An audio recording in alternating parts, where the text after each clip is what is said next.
E aí galera, Regis aqui, vamos falar sobre choque hipovolêmico. Se você quer aprender tudo sobre choque hipovolêmico, então continua nesse vídeo. Mas antes de tudo, curte, compartilha, siga aí o nosso canal e não esqueça de comentar. Comentar é muito importante porque você pode dar sugestão de outros assuntos aí. Galera, o que é choque hipovolêmico? Vamos lá. Nós temos como etiologia, ou seja, a causa de choque hipovolêmico, a diminuição, olha aqui, ó, a diminuição do volume intravascular. Ou seja, necessariamente não é perda de sangue. Até então que a gente vai ter o choque hemorrágico e o choque não hemorrágico. Como assim? O que é choque hipovolêmico hemorrágico? Onde há perda de sangue. Exemplo, você chega na cena de um trauma, né? Você avalia o paciente, você vê que ele tem uma fratura de úmero, uma fratura de fêmur, de quadril. Ele vai perder muito sangue. Ou seja, ele pode ser aquele sangue visível, onde sai para fora de uma cavidade, né? Você está vendo o sangue sair, e onde você não vê o sangue sair. Por exemplo, pode estar perdendo sangue dentro da cavidade abdominal, intracavitário. Então você não está vendo sangue, mas ele está perdendo realmente sangue.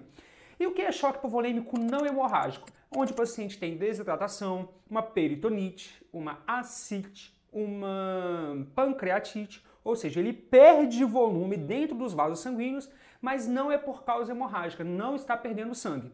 Então tá bom. Então, choque hipovolêmico não é necessariamente perda de sangue, é perda de volume, uma diminuição de volume dentro dos vasos.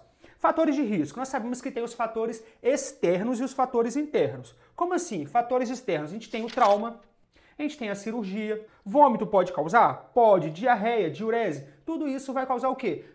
Diminuição do volume intravascular. Fatores internos. Hemorragias, queimaduras, ascite, peritonite, desidratação.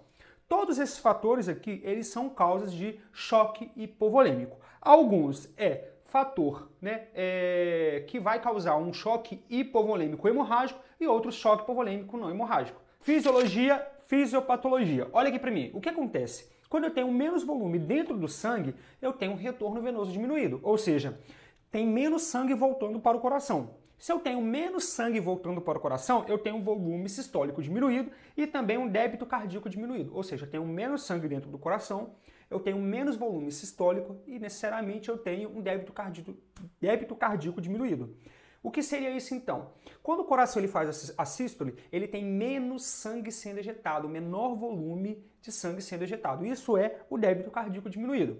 O que é perfusão tecidual diminuída? Lembra o seguinte, dentro do sangue eu tenho o quê? Eu tenho as hemácias, eu tenho as células vermelhas, eu tenho a hemoglobina. E na hemoglobina eu tenho o quê? Oxigênio. Né? E o oxigênio ele é essencial para o corpo, para o metabolismo. Esse paciente ele não vai ter o quê? Oxigênio necessário para que ocorra perfusão. Então o que acontece com esse paciente? Ele vai ter um enchimento capilar maior do que 2 segundos. Ele vai ter uma cianose de extremidades e por vezes ele vai ter a cianose central. Então você vai ver que essa perfusão tecidual diminuída, basta você apertar aqui a pontinha do dedo. Quando você solta, o sangue ele tem que voltar até 2 segundos. Mais do que 2 segundos é um enchimento capilar tardio, ou seja, está demorando a perfundir. Tá? Isso é um sinal de gravidade. Observe as classificações do choque. Classe 1, classe 2, classe 3 e classe 4. Galera, classe 1 ele tem uma perda de até 750 ml, enquanto classe 2 de 750 a 1,5 litro. Observe aí. E o classe 3 de 1,5 litro a 2 litros. Acima de 2 litros ele é considerado classe 4, ou seja, quanto maior a perda de volume, maior a gravidade, maior a classificação. Observa que o paciente classe 1 e classe 2 ele tem a pressão arterial normal. Por isso que eu falo com vocês, choque não é hipotensão, não é pressão arterial baixa. Choque é um estado de hipoperfusão, há um desequilíbrio entre a oferta e a demanda de oxigênio e de nutrientes. Isso é choque. Por isso que o paciente pode estar com choque hipovolêmico, classe 1 e classe 2, e a pressão arterial está normal. Observa que o classe 1 ele tem uma frequência respiratória normal. E o que a gente sabe é que quando o paciente ele perde sangue, ele perde volume, o que o corpo faz? Ele aumenta a frequência respiratória. Para que ele aumenta a frequência respiratória? Porque eu tenho pouco oxigênio, eu tenho uma hipoperfusão. Então ele vai ventilar mais, vai respirar mais para absorver mais oxigênio. Entendeu? É a forma de compensar. Ele tem uma taquicardia, porque ele vai mandar mais sangue para o corpo, para os órgãos-alvo, para os órgãos que são essenciais para a nossa vida. Então você observa que a taquicardia realmente ela configura aqui na classe 2. Classe 1 ele tem uma frequência cardíaca, né, menor que 100. Ele começa realmente a ter uma taquicardia na classe 2, tá joia? E a pressão de pulso? Olha aqui, pressão de pulso normal na classe 1.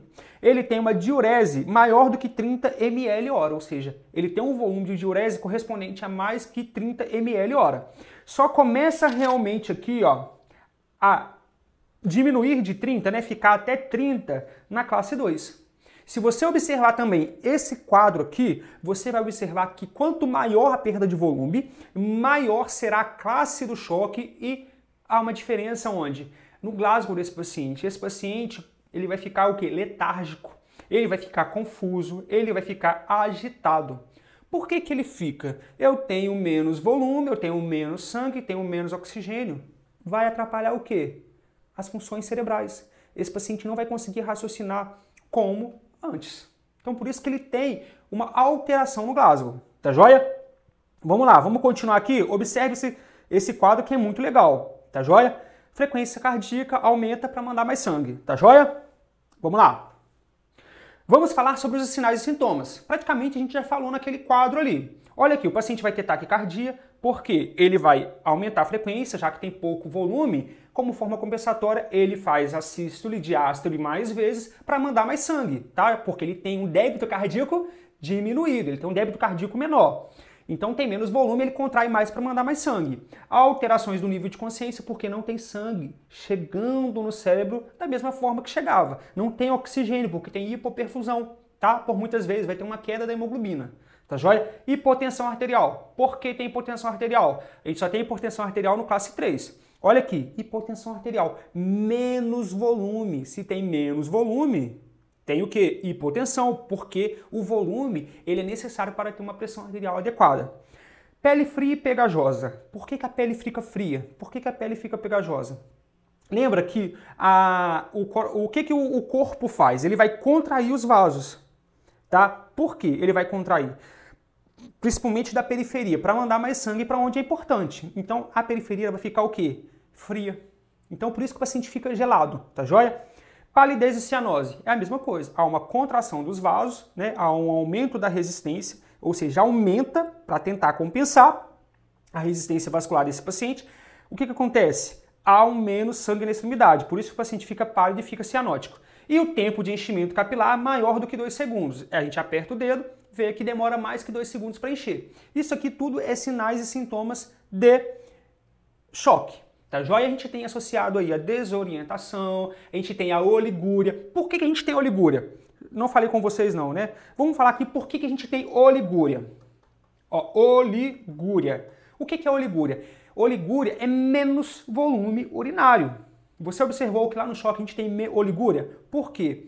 A gente tem menos sangue chegando onde? Nos rins também.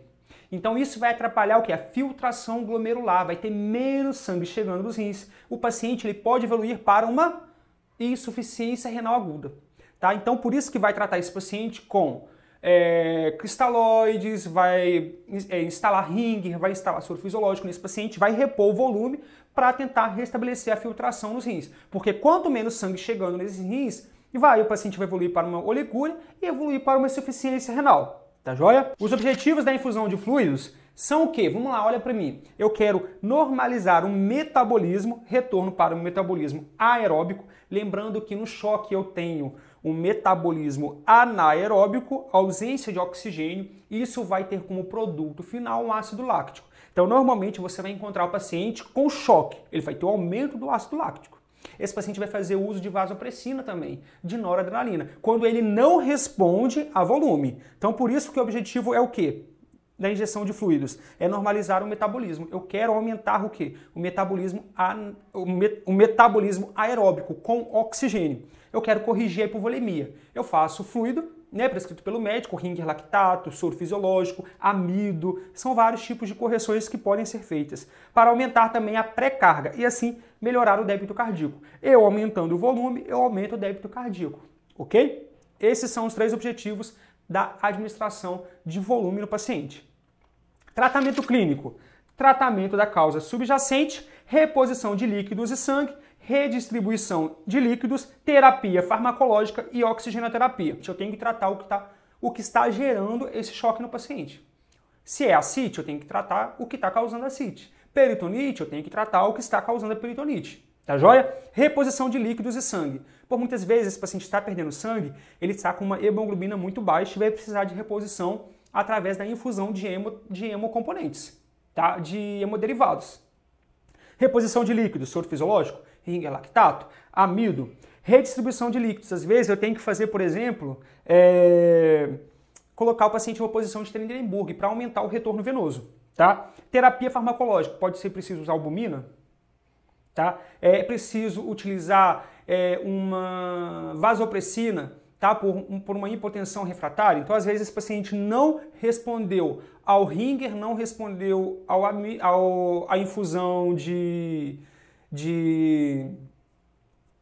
por exemplo, de hemoderivados, não respondeu a de plasma, vai ter que entrar com uma vasopressina nesse paciente. O que seria a vasopressina? A norepinefrina. Então, entra com uma norepinefrina nesse paciente para aumentar a pressão arterial. Tá? Então, a terapia farmacológica é isso. Utiliza uma albumina, utiliza uma vasopressina. E a oxigenoterapia, por quê? Eu tenho hipoperfusão, então eu forneço mais oxigênio para esse paciente. Já que eu falei da terapia farmacológica, vamos colocar aqui a norepinefrina.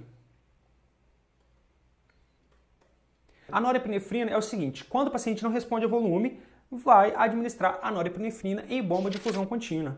Por quê? Eu preciso realmente controlar o volume administrado, que normalmente são doses bem pequenas. 2 ml hora, 10 ml hora, 20 ml hora, então no macrogotas e microgotas não tem como controlar. Então é em bomba de infusão contínua. Pode se instalar em acesso periférico por curto período de tempo, até providenciar um acesso venoso central, seja em veia femoral, veia jugular, veia subclávia. Preste atenção, tem que ser em bomba de difusão contínua, não em equipe macrogotas e microgotas, porque tem que ter um controle rigoroso nessa medicação. Ela é para aumentar a pressão arterial sistólica, a pressão arterial diastólica e, consequentemente, a pressão arterial média. Tá? A pressão arterial média ela pode ser calculada através de uma fórmula. E qual fórmula? Anote aí. Ó, pressão arterial média é igual a pressão arterial sistólica mais 2 vezes a pressão arterial diastólica, tudo isso aqui dividido por 3. A UTI, na unidade de terapia intensiva, onde está internado esse paciente com choque, é calculada de forma automática pelo monitor. Então o monitor ele vai pegar a sistólica, vai multiplicar 2 vezes a diastólica e dividir por 3, ele chega na média, tá joia? E é muito importante para esse paciente com choque.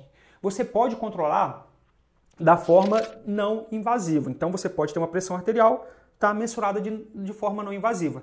E a pressão arterial invasiva, que a gente chama de PAI, é quando funciona uma artéria femoral, principalmente aqui a radial, conecta esse catéter a um monitor, né, através do domus ali do cabo. Esse monitor faz a leitura a tempo real e a todo momento da pressão arterial desse paciente. Então, se possível, tem disponível, instala a PAI, que é a pressão arterial invasiva, nesse paciente que está em uso de vasopressina. Tá joia? Então, galera, espero que eu tenha falado bastante conteúdo para vocês. Até a próxima, mas não esqueça de curtir, compartilhar, tá? Vamos deixar aqui, ó, o próximo vídeo na telinha. Você quer assistir choque cardiogênico, basta clicar nesse link. Galera, curte, compartilhe, envie esse vídeo aí para os seus amigos que estão fazendo faculdade, estão no curso superior, curso técnico. Envie esse vídeo, tá? Coloque sugestões nos comentários e nos vemos na próxima. Valeu!